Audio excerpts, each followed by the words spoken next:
Whether you're making the same breakfast that you have every day or baking a cake for an extra special day, eggs are a staple in our diets. Eggland's best eggs are nutritionally superior to ordinary eggs, containing more vitamins and 25% less saturated fat. Not only are they better for you, but Eggland's best eggs taste better too. There's a reason that they're America's #1 eggs. Visit egglandsbest.com for additional information and delicious recipes.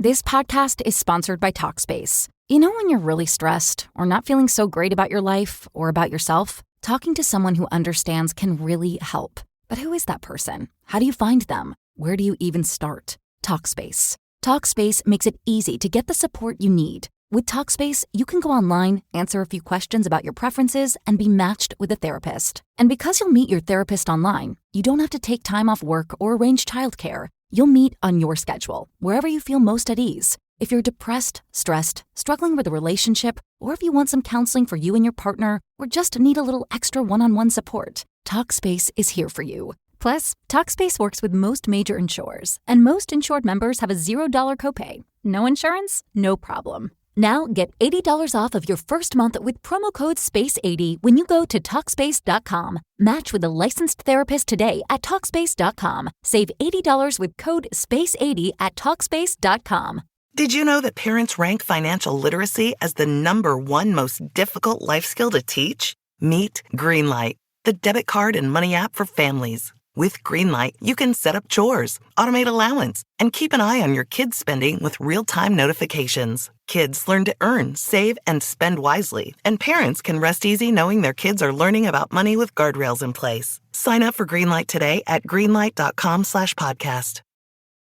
Americans love using their credit cards, the most secure and hassle-free way to pay. But D.C. politicians want to change that with the Durbin-Marshall credit card bill. This bill lets corporate megastores pick how your credit card is processed, allowing them to use untested payment networks that jeopardize your data security and rewards. Corporate megastores will make more money, and you pay the price. Tell Congress to guard your card, because Americans lose when politicians choose. Learn more at guardyourcard.com. Welcome to our paranormal afterlife.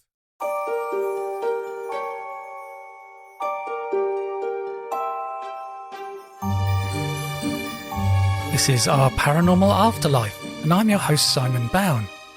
In this episode, I thought it would be good to take a look back at the year, so I put together a number of clips from some of my favourite episodes. And you can enjoy the extended version of this episode ad-free, along with over 100 hours of extended episodes on Patreon. So first we have Dr. Deborah King. Deborah is an advanced practice registered nurse with a PhD in clinical psychology, and she had a near-death experience in 2008. Okay, so what happened with the patient that we resuscitated? Yes, so I shortly after that car accident, I started nursing school and went through my training and wound up working as a critical care nurse at Johns Hopkins in Baltimore. And I was in the medical intensive care unit. We were resuscitating a gentleman who had come in for a mixed medical presentation and trauma and had an unexpected cardiac arrest. I would say we were always ready for it in that setting, but we really didn't have any reason to believe it would happen at that point with him, and it did. And the resuscitation was long, tedious, and was not going well. And resuscitation in the 70s, the protocols were very different than they are now. And it was very much, rounds, as we would call them, of drugs, defibrillations, different techniques that we would do. I was the charge nurse working with the chief resident. And we were getting that sinking feeling after a while that it was just not going well. And the first thing that happened to me, which was very, very striking, was when things started really going south, the chief resident looked at me and he said, Deb, I think it's time to call it, meaning we've done everything we can. It's time to call for the time of death. And something came over me. To this day, I really cannot describe it in words, but it was a strong knowing that if we continued one more time, we would get this gentleman back.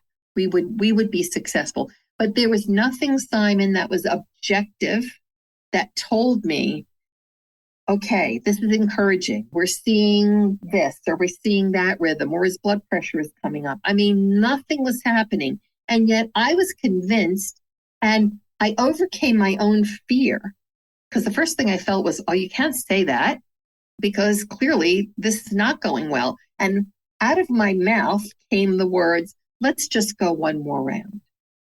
And the resident kind of looked at me and he winked, almost to humor me. And he said, okay, Deb, we'll go one more round. And nobody really expected anything to happen, but we did. And we got this patient back. We got a heart rate back. It wasn't the best at first, but we stabilized him. We stabilized his blood pressure. And nobody was more shocked than me, except for the resident perhaps, and everybody else in the room, like, hey, how did you know that? And I'm thinking, how did I know that? I really don't know how I knew it. I just was very grateful that I acted on that, even though I didn't understand it. There was a spiritual intuition that just told me to say that, and we needed to do it. But in my head, to this day, I truly don't understand it. And he became, we stabilized him. I was off the next day, and he was not waking up. I was keeping tabs on him with friends in the unit. And so this was our biggest fear, that we would resuscitate somebody and they would remain in a vegetative state and not regain, adequate neurological function. And that happened a lot in those days. Resuscitation science has come a long way. We've gotten a lot better at it. But at that time, that was often one of the scary outcomes. 48 hours later, so 2 days, I went in and got report and found out that he had actually woken up. And I was very, very happy to hear that he had regained consciousness. I couldn't wait to finish report, to go into his room. And I found out he was off his ventilator. His breathing tube was out. I walked into his room and looked at him, and I kind of expected I would see kind of a groggy, recovering ICU patient. I knew he was on oxygen, but he was sitting bolt upright in the bed, was very alert. He saw me enter and his eyes got wide and he said, "Oh, you're the one." And I kind of turned around. I think my recovering Catholic background, thinking, oh, I must have done something wrong. I'm the one. And I kind of turned around to see who was in back of me. There was nobody there. And I said, well, I guess so. What is it? What did I do? Expecting that I was going to hear something terrible. And he said, "You're the one. I heard what you said. They were getting ready to give up on me. And you said, let's go one more round." He said, "I was watching the whole thing from right up there." And he pointed to the corner of the resuscitation room, right in back of the monitors. And he said, I watched the whole thing and I heard what you said. Now, as he's saying this, I'm transported back immediately to my own experience with the car accident. So I knew, okay, I had been out of my body once. I know this man is telling me the truth. I know it's possible. It happened to me. I didn't tell anybody, but I know it's possible. I didn't hear the detail that he did, and I had no idea of the detail he was going to tell me, but I knew he was telling me the truth. And I said, well, what did you hear? And he said, well, I heard you say, let's go one more round. And quite honestly, in my day, when somebody said that, it meant it was the last call at the bar and we were going to call for one more drink. And he kind of laughed. I was stunned. I could not even breathe. And he proceeded to then tell me, hey, I saw the chief resident. He described the blood that he had on his scrubs. He told me we were having trouble getting his endotracheal tube, his breathing tube in. We had to call anesthesia. He said, you couldn't get that breathing tube in me. You had to call a man who had, he had like one of those shower caps on his head. He had come from the operating room, so he was wearing operating room garb. And he described him to a T, and he said, well, he finally got the breathing tube in, which I was really grateful that he did that. And I was watching you. You looked so tired, nurse. He said you were standing there at the foot of the bed. Your hair was falling down. These details were so accurate.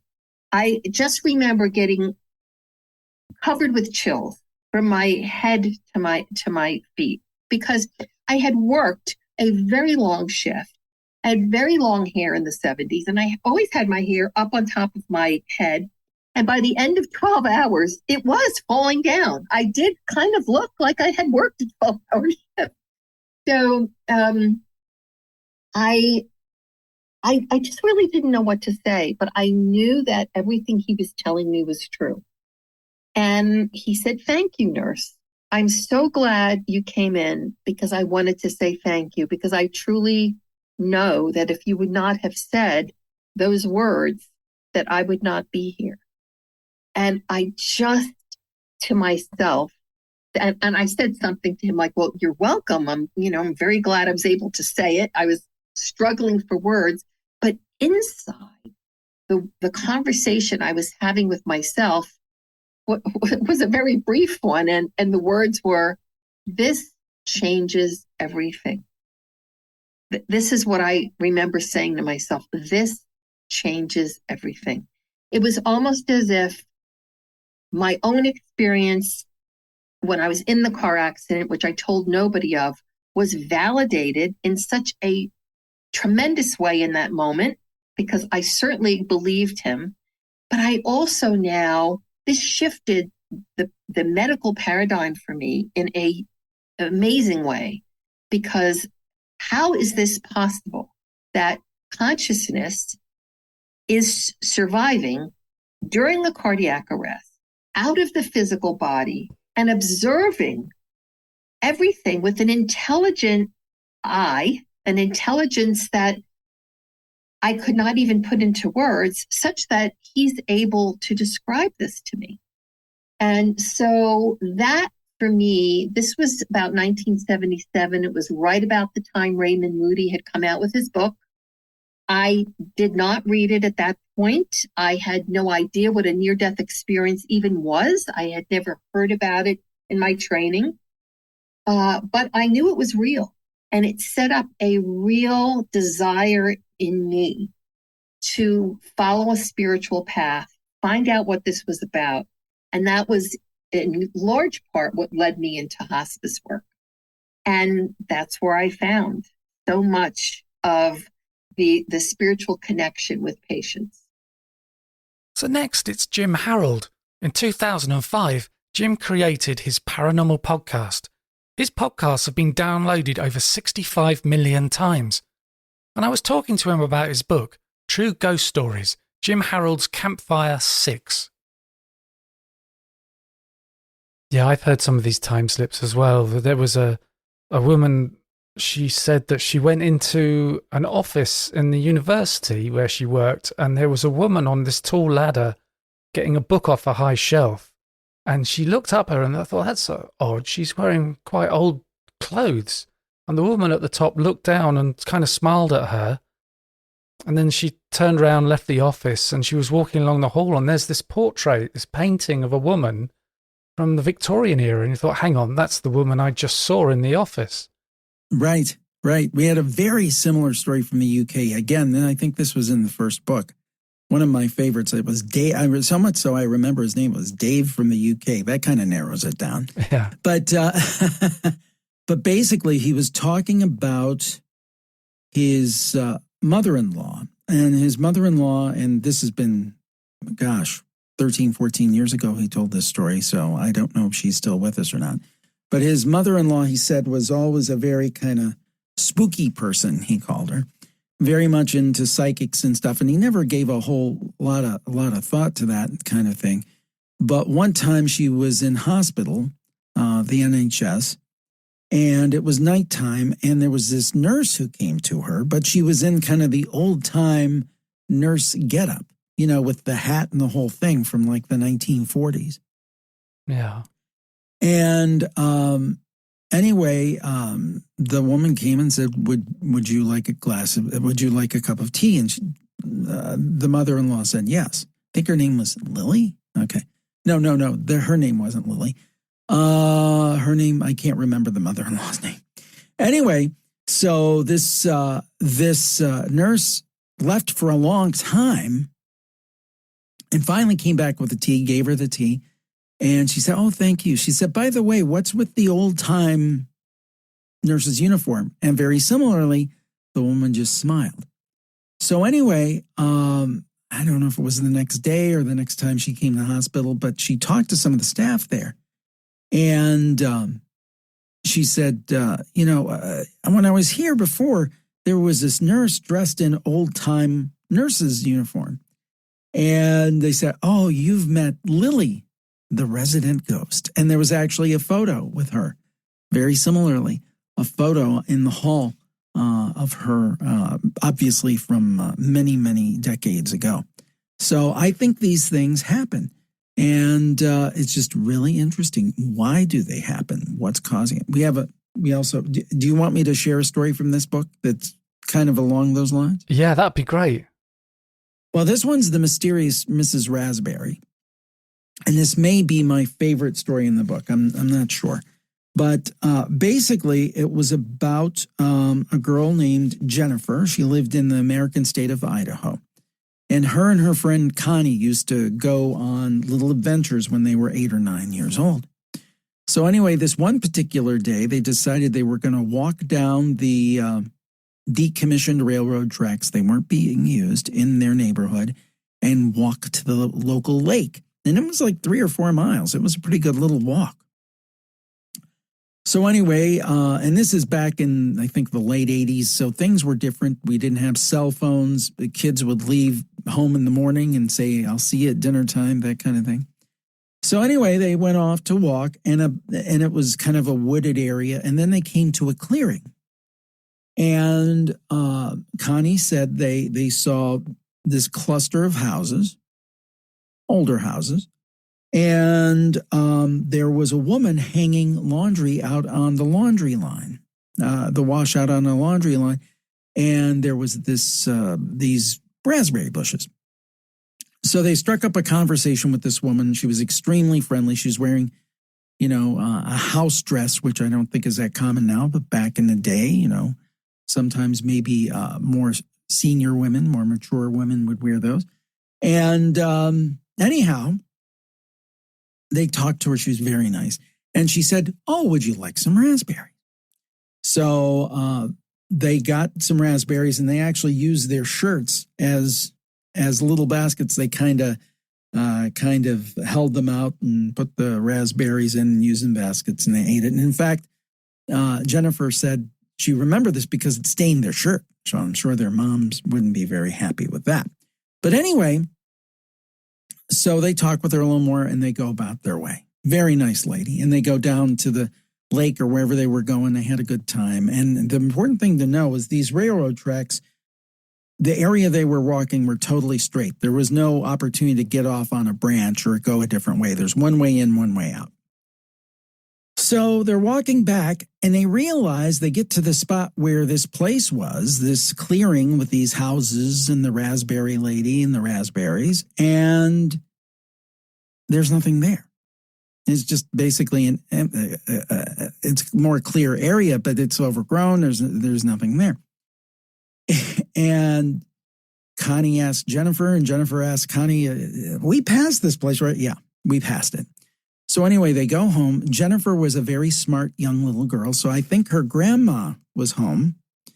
And she said, "Grandma, we passed this place," told her what happened, said, are there houses there? Did we miss them when she said, oh, there were houses there before the railroad came in the 1920s, but they were torn down for the railroad.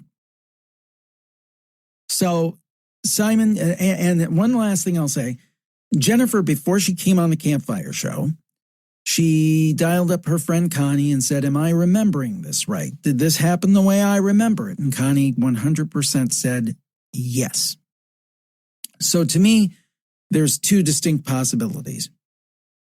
One, Jennifer is making this up, which I don't believe she was. There was no benefit to her in doing that. Or she's telling the truth and she experienced something we could call a paranormal. We could call it the science of the 23rd century, but something very, very strange. That's one of my favorite stories from the book.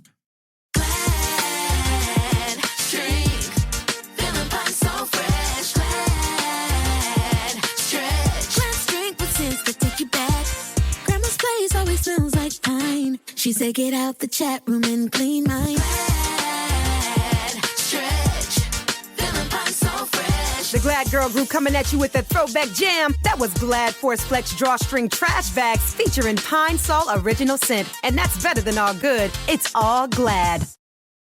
This podcast is sponsored by Talkspace. You know when you're really stressed or not feeling so great about your life or about yourself? Talking to someone who understands can really help. But who is that person? How do you find them? Where do you even start? Talkspace. Talkspace makes it easy to get the support you need. With Talkspace, you can go online, answer a few questions about your preferences, and be matched with a therapist. And because you'll meet your therapist online, you don't have to take time off work or arrange childcare. You'll meet on your schedule, wherever you feel most at ease. If you're depressed, stressed, struggling with a relationship, or if you want some counseling for you and your partner, or just need a little extra one-on-one support, Talkspace is here for you. Plus, Talkspace works with most major insurers, and most insured members have a $0 copay. No insurance? No problem. Now get $80 off of your first month with promo code SPACE80 when you go to Talkspace.com. Match with a licensed therapist today at Talkspace.com. Save $80 with code SPACE80 at Talkspace.com. Did you know adults with financial literacy skills have 82% more wealth than those who don't? From swimming lessons to piano classes, as parents, we invest in so many things to enrich our kids' lives. But how much are we investing in their future financial success? With Greenlight, you can teach your kids essential skills like earning, saving, and investing, giving them the tools for financial confidence. This investment costs less than an after-school treat at Starbucks. Start prioritizing their financial education today with Greenlight. Invest in their future at greenlight.com/podcast. Americans love using their credit cards, the most secure and hassle-free way to pay. But D.C. politicians want to change that with the Durbin-Marshall credit card bill. This bill lets corporate megastores pick how your credit card is processed, allowing them to use untested payment networks that jeopardize your data security and rewards. Corporate megastores will make more money, and you pay the price. Tell Congress to guard your card, because Americans lose when politicians choose. Learn more at guardyourcard.com. So in this next segment, we hear from Dorie Pickle. She wrote her book, Dawn, A Fresh Perspective on Life, Death and the Other Side, as her best attempt at relaying her mother's end-of-life experiences. One of the other signs I really liked was you were thinking about signs from her just as you turned on the TV. Yes. That one was crazy. I had gone to see her doctor 6 months after she died. So it was cold, rainy winter day, 6 months later, January. And I had emailed him or talked to his nurse or something. And I just wanted to say hello and thank you and give him some gifts of gratitude for his help with her. And my timing was very intentional because I didn't want to go and be a sobbing mess in the first few weeks. And I didn't want to wait a year or two where everything was distant and remote. So it had been just about 6 months. I took some of her music CDs to him and we talked and we had a great visit. And as I was leaving the hospital, the pianist, there's a piano in the lobby, which is never being played. But this particular day, at this particular moment, it was being played. And he started playing right when I walked past him, right when I was walking out the building, he started playing It Is Well With My Soul. which was my mom's favorite hymn that she played on the piano, and she had her own arrangement of that she used to play. So I just burst into tears when I got to my car, just feeling like that was a message from her that it was all okay. The name of the song is "It Is Well With My Soul." So I, again, just felt this strong connection to her and this strong message from her that it was all okay. And I drove home and I was still thinking about this experience of the song starting to play. And I changed into my yoga pants and I got into my bed. I just wanted to sleep and kind of recover from the journey to see the doctor. So I turned the TV on, and when I turned it on, it just randomly chose, it was went on whatever station it was on. And it just so happened that at that very moment, it said the word signs, SIGNS, in big 2-foot tall white letters on a black background. That's all it said. It said signs. And I was just kind of like, what is happening? And it was right as I was thinking about the situation with the pianist playing her favorite song. And of course, the TV was stuck on a channel that was starting the Mel Gibson movie Signs from 20 years ago. But it was literally stuck, though. It wasn't changing. I had to turn the TV off and restart it for it to move on to another channel or another part of the show. And that was so surreal and so impactful. I just sat there and stared at the wall, and I felt like shouting it from the rooftops, honestly. It's one of the things I said in the book. I felt like just telling everybody that she's still here. But I knew how that sounded. I didn't want to alienate me or my family or sound like an unhinged person, but it was happening. And it was this communication that was just so surreal. And I've had multiple other times. There's 2 times I've literally heard her voice in my head that I didn't talk about in the book, if you're interested in hearing about them. Yeah. Well, the first time, there's been 2 specific times. I feel like I have these interactions. I have these signs. Some of them could be interpreted differently. Some of them, are pretty compelling. For me, as a skeptic, I'd say I'm a skeptic going into all of this. It has been jarring in a positive way, but still a little hard to accept. But there's been times that I can't refuse, like the signs on the TV. That was very interesting. Another time, it was about, let's see, it was a few weeks before the signs on the TV. We had bought this farm out in the country, and the farm came with donkeys, which is not something you really necessarily, just do. But we decided to do it. And that ties back to a whole other story that if you have time for, I'll tell it to you. But it's just so many signs from my mom. And this place had donkeys. We loved the donkeys. They had a little baby donkey. They were adorable. We would go out and pet them and feed them and stuff. And we had some friends out this particular day. And we were feeding the donkeys carrots. And it's a cold day, so I had on a coat. And I was standing in front of the male donkey, the big, he's the size of a small, wide horse, full-size donkey. And the other donkeys were still eating their carrots nearby. And I think he thought I put carrots in my pocket. But what happened was he knocked me to the ground with his big head and stood on me and started biting my stomach. And it was a full attack that was very, very scary. And in the back of my head, as I am falling to the ground under attack from this large animal, which sounds hilarious. Being bitten by a donkey sounds funny, but in reality, it was really terrifying. In the back of my head, In the front of my head, I'm screaming. I'm freaking out. I think I'm dying. In the back of my head, I hear my mom's voice, and she's talking to someone else. And she says, "Here's where the donkey gets her." And it's like she was narrating the situation. And I remember at the time I'm being bitten by this wild ant, just like, and my friends are trying to get it off of me, and we have to go straight to the hospital, and it's a big mess. But I heard her distinctly talking about it.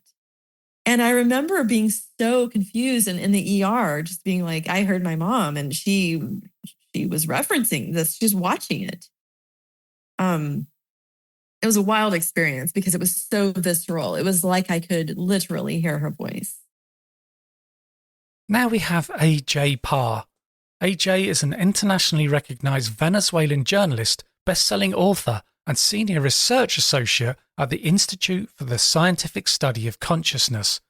I was talking to him about his book, The Girl Who Visited Heaven and Other Children's Near-Death Experiences.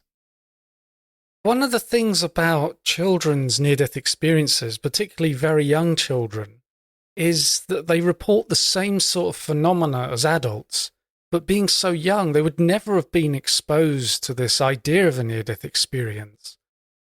Yes. When I wrote my second book, The Girl Who Visited Heaven, I tried to find these 9 elements of heavenly entities in the experiences of children. And I found that although they have not been socially programmed and they have not received a formal religious education, they mention the same common elements. So this is really something that cannot be explained.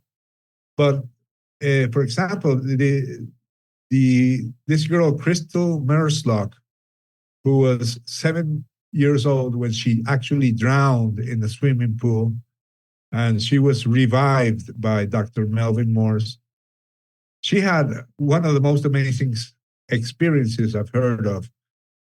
According to her, because when I interviewed her, she told me what really happened, and so did Dr. Melvin Morse. When she drowned and she was revived, she did not gain consciousness. She spent the next 3 days in coma. However, she knew what had happened while she was gone. She could describe what Dr. Melvin Morse did, what the doctors did. She could tell. She knew, for example, that she had been intubated not through through her nose, not through the throat, but through her nose, because her throat had some sort of obstruction. So she knew facts. For example, Dr. Melvin Morse, at a certain point, he called his superiors asking for advice because this girl was basically, she regained consciousness. No, her heart started beating again, but she did not regain consciousness, and she was, well, everything pointed that she was going to die. So he asked his superiors for advice, and she knew. She saw him when he made that phone call. So after she spent 3 days in coma, she was taken to another hospital where she spent those 3 days. After those 3 days, a week later, she went back to the hospital. And Dr. Melvin Morse, who had sent her off to the other hospital, he thought she would have, he didn't think she would survive. But when she saw her, he was really surprised. So he went up to her, and since she had not regained consciousness, he told her, "Look, hi, Crystal, you don't know me, but I know you." And she turned around and she told her mother, "Look, mother, this is the doctor with the beard that treated me after the other doctor." And that was true because first another doctor treated her, and then Melvin, who had a beard, also treated her. And she told her mother, "This is the one that stuck up those tubes in my nose." And that was something she was not supposed to know. So Dr. Melvin Morse asked her, "What do you remember about being in the swimming pool, about what happened in the swimming pool?" And this girl said, she was 7 years old, remember? She said, "You mean when I met Jesus and the Heavenly Father?" So that was the first indication that she had had some type of experience. And this drew his attention, and he decided to do a follow-up and had several meetings with her after that. And she told him her story. She actually left her body. She went through a tunnel. She reached the light. She saw her dead relatives, and she met Jesus. And she also met what she called the Heavenly Father. I asked her what the Heavenly Father looked like, and she said, "Yeah, an old man with a long beard, long white beard." So these are like archetypes, or these are images that are socially accepted. You know, when people refer to God, most people describe him as an old man, you know, sitting on a throne with a long white beard. So when Dr. Morse learned her story, she was also given the chance to return, but she wanted to stay, but they told her that she had to go back. So after this, Dr. Melvin Morse decided to talk to her family to see if they had a strong religious background. And no, they were not really religious. They did not know how or why she mentioned Jesus, because they were not really, they were Mormons, and they did not really foster any strong religious beliefs. So this intrigued him, and so he wrote the first scientific paper on this case. And it was the first time someone or a scientist had ever mentioned this type of experience. And after that, well, some other researchers came, but Dr. Melvin Morse was the pioneer of these types of NDE. This podcast is sponsored by Talkspace. You know when you're really stressed or not feeling so great about your life or about yourself? Talking to someone who understands can really help. But who is that person? How do you find them? Where do you even start? Talkspace. Talkspace makes it easy to get the support you need. With Talkspace, you can go online, answer a few questions about your preferences, and be matched with a therapist. And because you'll meet your therapist online, you don't have to take time off work or arrange childcare. You'll meet on your schedule, wherever you feel most at ease. If you're depressed, stressed, struggling with a relationship, or if you want some counseling for you and your partner, or just need a little extra one-on-one support, Talkspace is here for you. Plus, Talkspace works with most major insurers, and most insured members have a $0 copay. No insurance? No problem. Now get $80 off of your first month with promo code SPACE80 when you go to Talkspace.com. Match with a licensed therapist today at Talkspace.com. Save $80 with code SPACE80 at Talkspace.com. Parents, did you know that only 50% of U.S. adults are financially literate? Millions of people don't fully understand how to manage money, and it's up to you to not let your kids grow up into that statistic. With Greenlight's educational money app and parent-controlled debit card, you can teach them how to earn, save, and invest wisely. The earlier they learn, the better prepared they'll be to manage their money and build a financially secure life. Give your kids the financial edge they need. Sign up for Greenlight today at greenlight.com/podcast. That's greenlight.com/podcast. Americans love using their credit cards, the most secure and hassle-free way to pay. But D.C. politicians want to change that with the Durbin-Marshall credit card bill.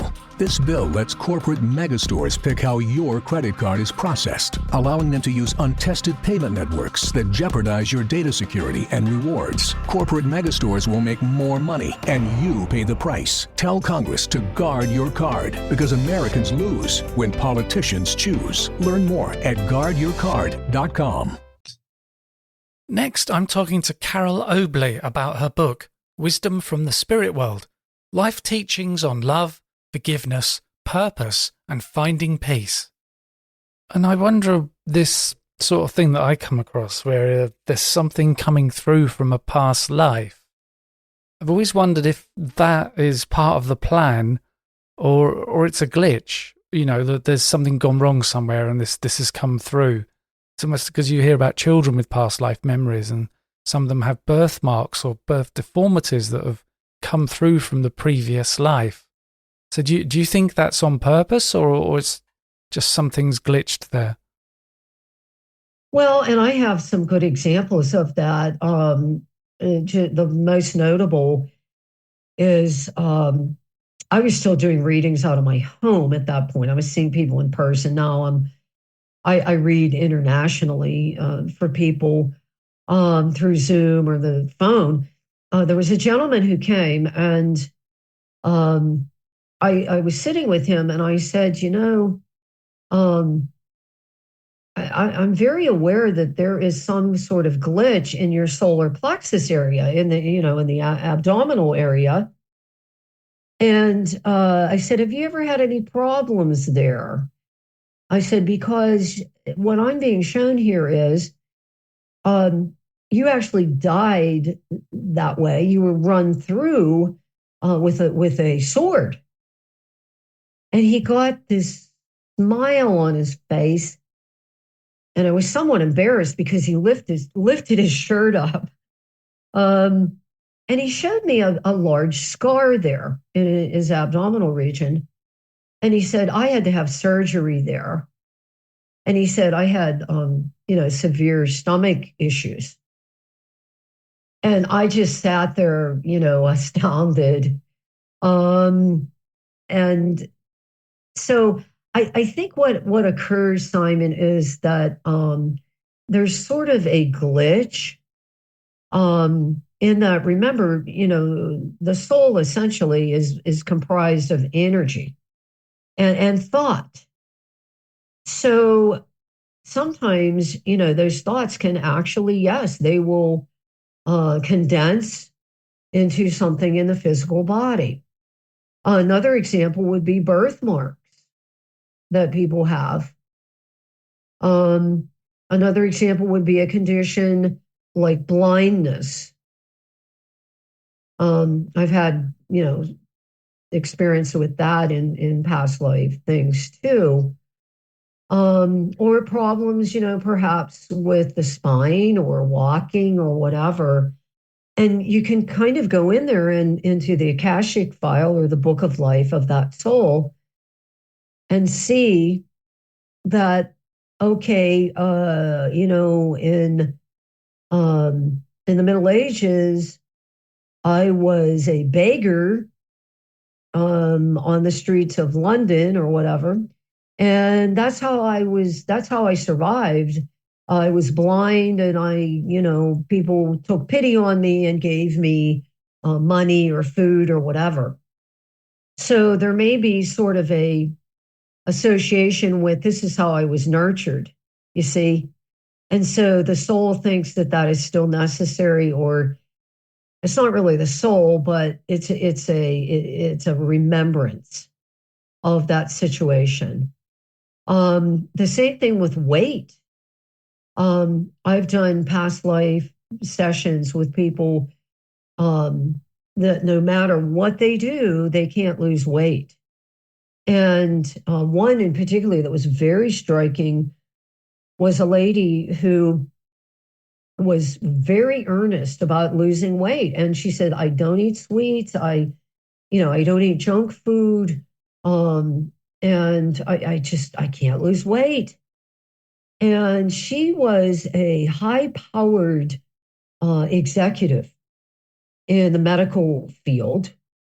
she wasn't a doctor, but she worked in the executive function in a hospital.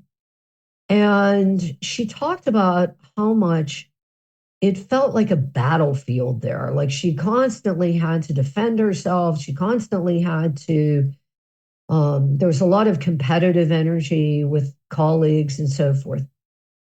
So when we did the past life information, I saw that she had been a female warrior. And on the battlefield, she needed extra weight for protection. And also because she didn't really know sometimes where her next meal was coming from. So sometimes she would overeat. And so it was sort of serving this protective mechanism for her. And the situation that she was experiencing in her current work was very similar in that she felt that she had to defend herself. So it was quite intriguing. And I think it's absolutely astonishing how, we can hold these glitches in our subconscious and they cannot be addressed from a rational level. They just can't. So that's the benefit to people of delving into something like hypnosis or past life regression or an Akashic file reading. That's how it can really benefit people because it gets to the heart of the matter, of the issue very quickly. So in this next clip, we have Philip Hasheider talking about his book, 6 Minutes in Eternity. Philip had a near-death experience where he was clinically dead for 6 minutes. You didn't have that thing that a lot of people report about how you were floating over your body and watching what was happening, did you? Not for me. Not that I have been able to recall. There was all of a sudden, I found myself in what I describe as the greatest, biggest outdoor theater I've ever seen or could imagine because it was endless. I instantly found myself there. Now, what I tried to do in my book is explain that my best effort at explaining what I experienced, I have to put into human words. But what I experienced there was a nonverbal, non-vocabulary atmosphere. So my terminology that I use to explain it is something that has helped me bring it back to this dimension. But I instantly found myself sitting in what I would refer to as a raft or some small boat structure. And I was floating on these waves, but they weren't water waves. They were energetic waves that were moving slowly up and down, but I wasn't moving anywhere. I was just staying where I was. And these waves kept coming to me and then actually passed through me and continue on what I would refer to as behind me. Well, I knew at that point that I was no longer in the fitness center because there was nothing like this at all, but I didn't know how I got there. Later on, I found I had basically died, but I didn't feel dead. I felt very much alive where I was sitting on this raft. And so as I was sitting there, I did take a look around to see exactly what it was I was experiencing. And what I saw in front of me was a gigantic is such a small word to explain this, but if you compressed 1 million suns into an orb, that's what was in front of me. I mean, it was the biggest, most golden glowing sphere I had ever seen. Well, at least in this dimension here. But it was so close that I could actually touch it. It was not emanating heat from the standpoint of thermonuclear heat. It was emitting love. And that's all I felt while I was sitting there floating on these waves was love. A great encompassing love. And that's such a small word to be able to describe what it was. I mean, in human terms. So while I'm sitting there looking at this, I happened to notice that there were little sparks, little jets coming out of this orb, millions of them, billions of them, just zipping out. And it looked like fireflies coming out, if I could use an example from here.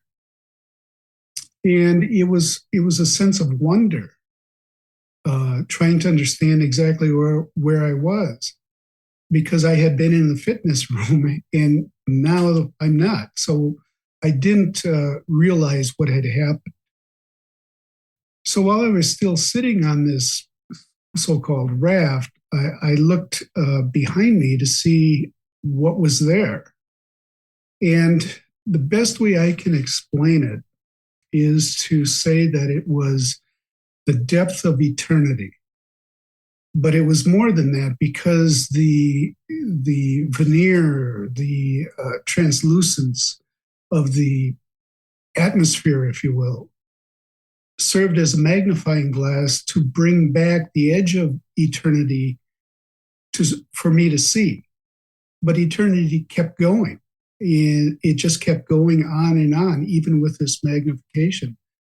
And at that point is when I noticed all the different dimensions and universes suspended within this eternal dimension.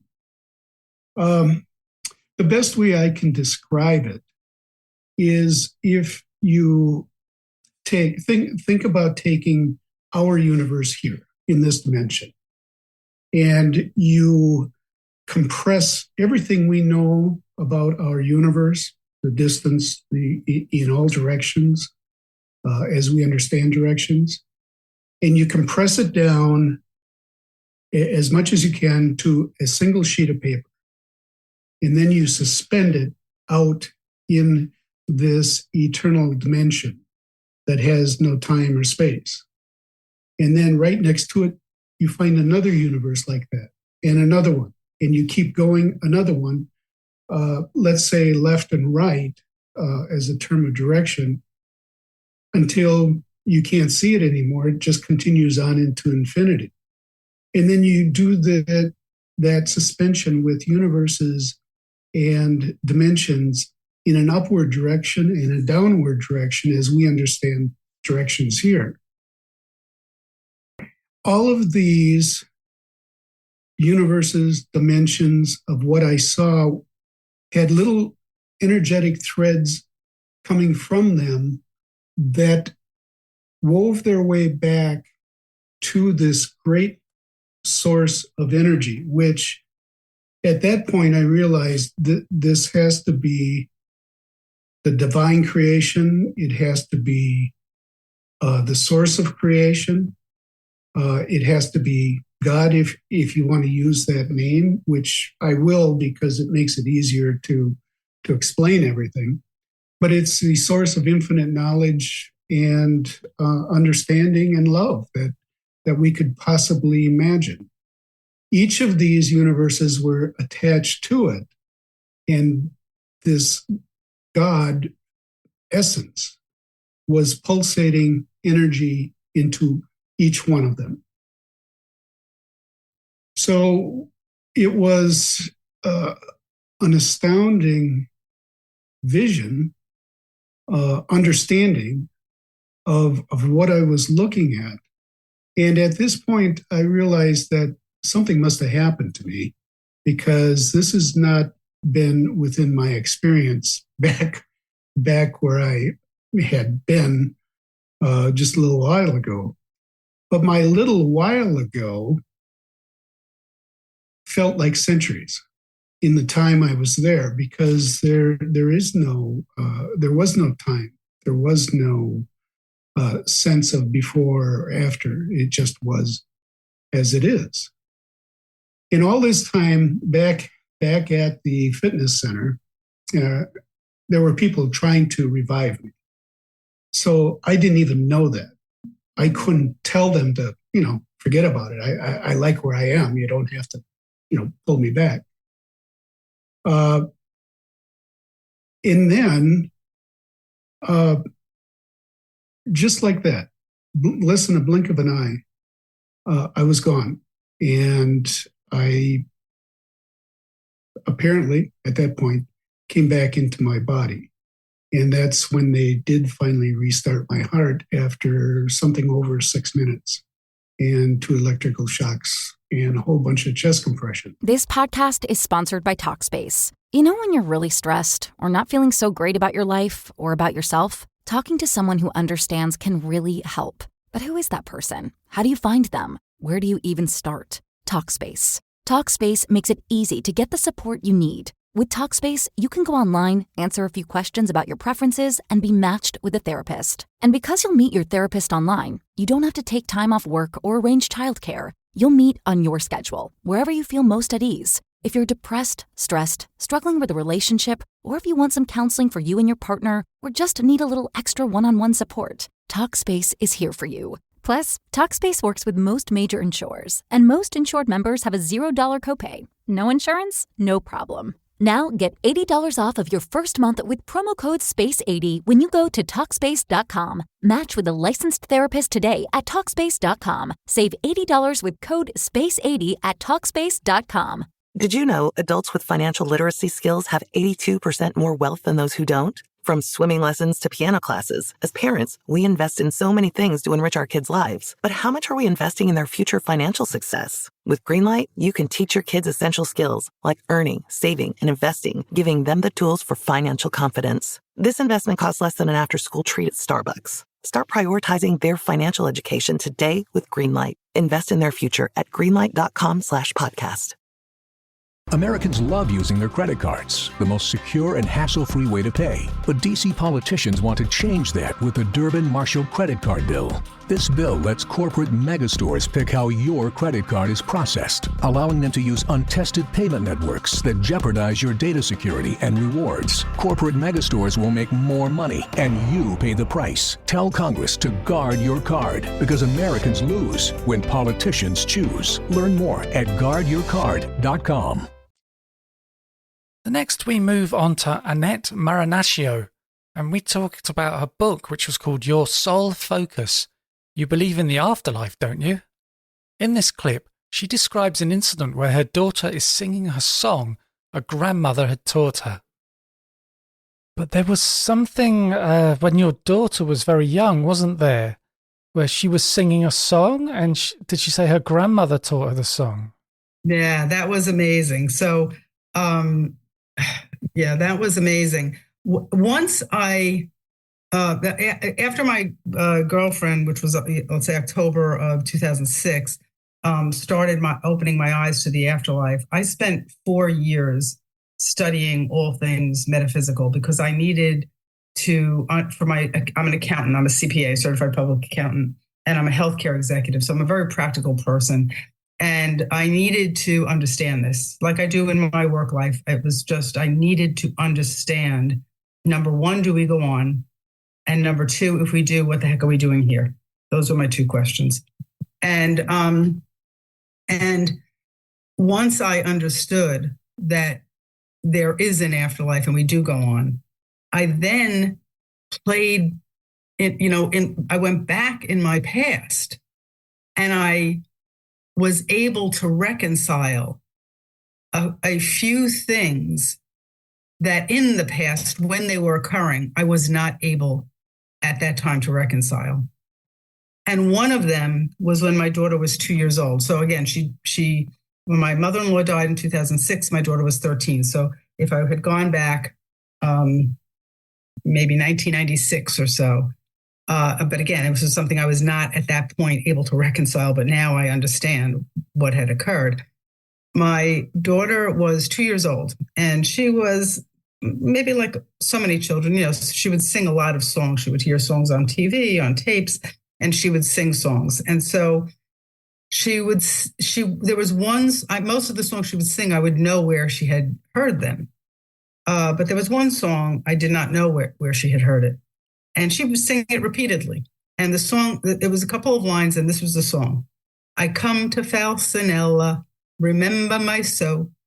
I come to Falsanella, remember my so. That was the song. And I thought it was interesting because my grandmother, who had died in the late 1980s, so my daughter had never met her, my grandmother's last name was Falsanelli. And so I thought it was interesting that her song was, I come to Falsanella. So Falsanella, Falsanelli, it's not a common word. I mean, there is no word Falsanella. So I was like, it's sort of interesting. She's singing a song with what's close to my grandmother's last name. That was not our last name. It was my mother's mother. So it was a maiden name. It just made no sense to me that she would come up with this, but I, let it go. And she would sing it off and on when she was about 2 years old. And so at some point I asked her, Diana, where did you learn that song? Who taught you that song? And she said, Grandma taught it to me. Very matter of fact, 2 years old, very matter of fact.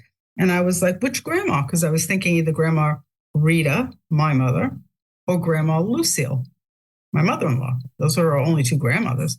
So I said, which grandmother? And she very quickly said, Grandma Rita, my mother. So I was like, okay, I guess, I worked while my children were young, and my parents were very close to my children, and they cared for them. So I thought maybe my mother had taught her something that, I had never heard, but okay. So this went on for a couple of months. And then around the holiday season, like Thanksgiving and Christmas, so probably like December of 1995, I said, when my parents were over once, I said to Diana, can you sing the song for Grandma? And so she sang the song very quickly. I come to Falsanella, remember my so. I come to Falsanella, remember my so. And I said to my mother, did you teach her that? My mother's like, no. So I looked at my daughter and I said, who taught you that song?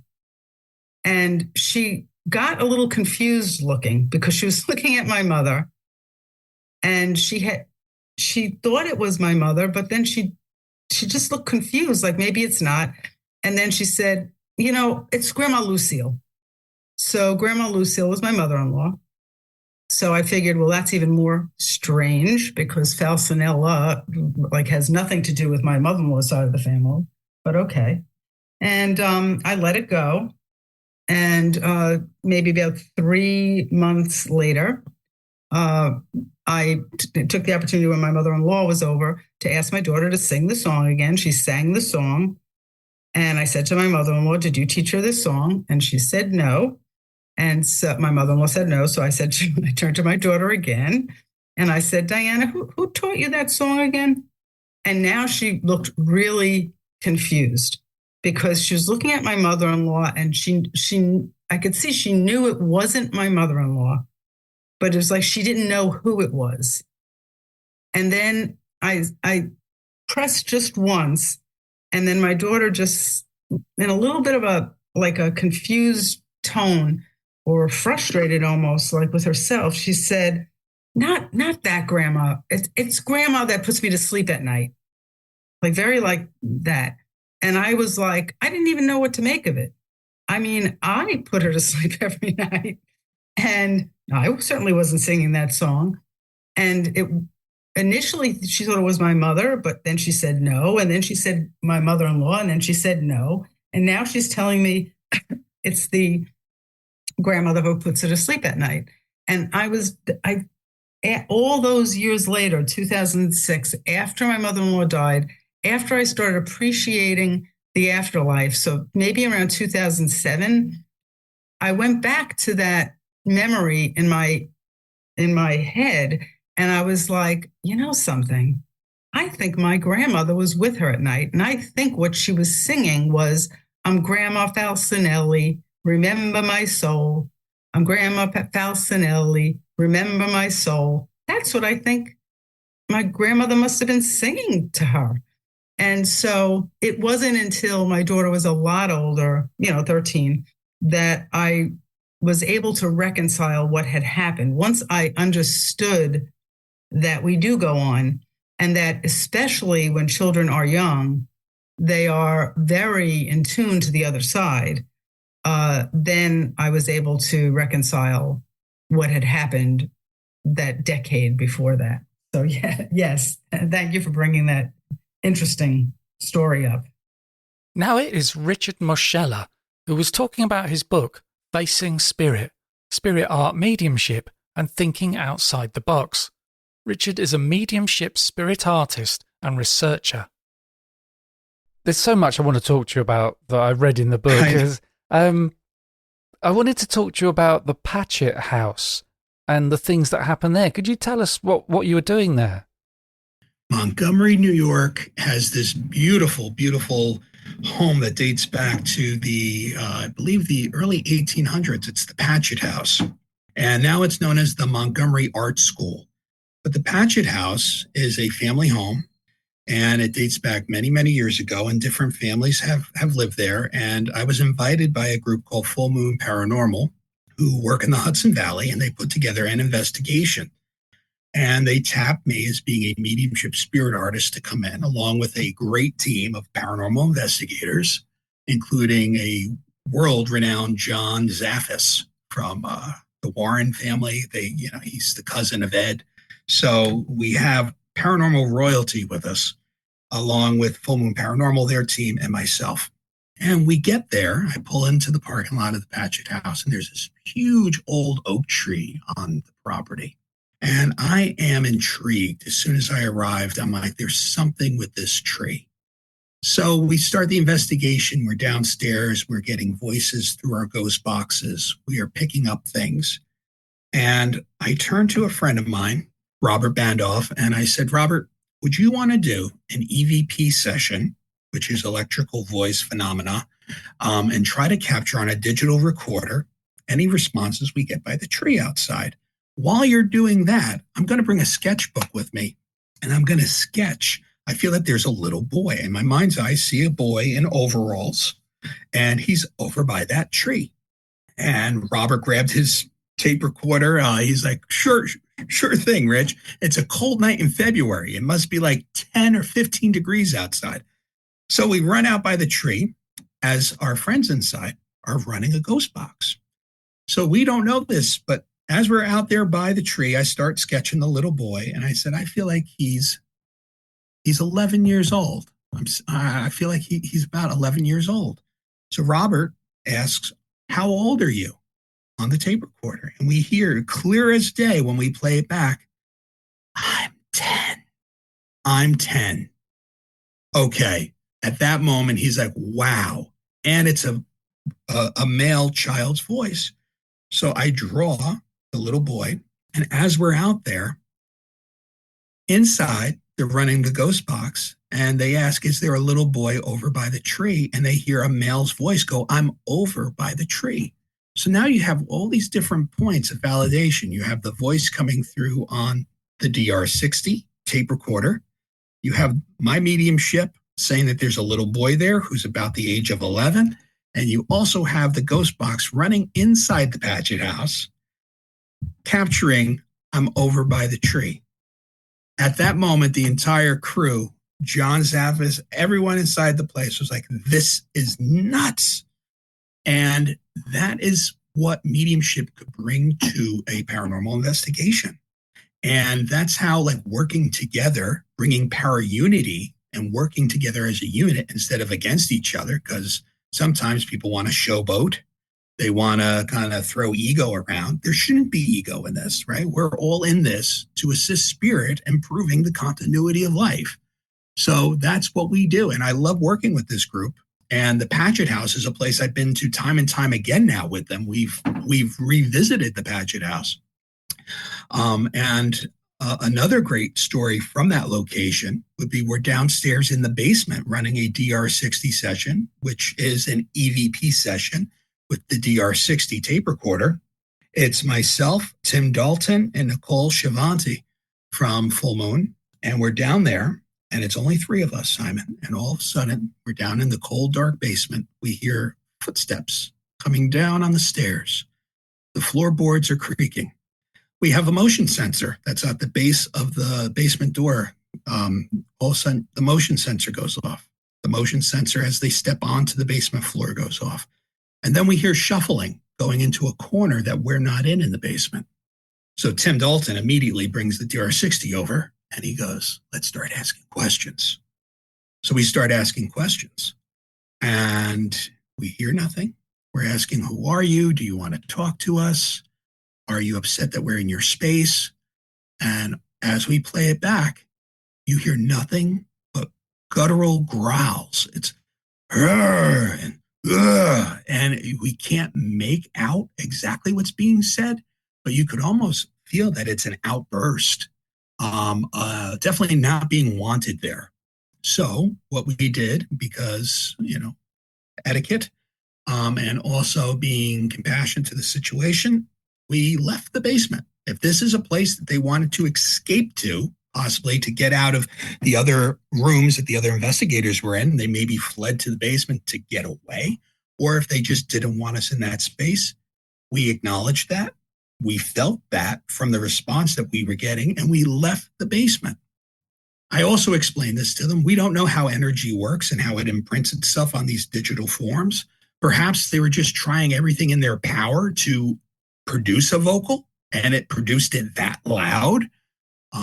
That also could be the case. Sometimes we feel that, we're dealing with, darker entities because we hear shouting, but perhaps that's just them trying to manifest and not knowing the power that they're putting through to come through. And that's what's recording. So I always say, we're very easily to jump onto, it was a demon. The D word is huge right now in the paranormal field, especially with paranormal television. But you have to think about that. You really do. And you have to watch the narratives that we're telling, because that's a very slim area in what we're doing, of people that encounter dark stuff like that. So for me, I felt like this was just a spirit trying to let us know that they might have not have wanted us in their space. And those growls or that loud burst that we heard was just them maybe trying to manifest themselves and coming just really, really loud on our device. Well, I hope you enjoyed this year review episode, and you can hear the extended version if you sign up to Patreon. When you sign up for $6 a month, you get an extended episode every week, and for $3 a month, you get an extended episode every month. The Patreon episodes are ad-free and are released 2 days before the free versions. You can become a patron by going to patreon.com/Our Paranormal Afterlife, or click on the Patreon button on my homepage at pastliveshypnosis.co.uk. The links are in the show notes. And if you enjoy the podcast, please leave a review and be sure to subscribe on Apple Podcasts, Spotify, or via your favourite podcast app to make sure that you don't miss out on any episodes. And thanks for listening.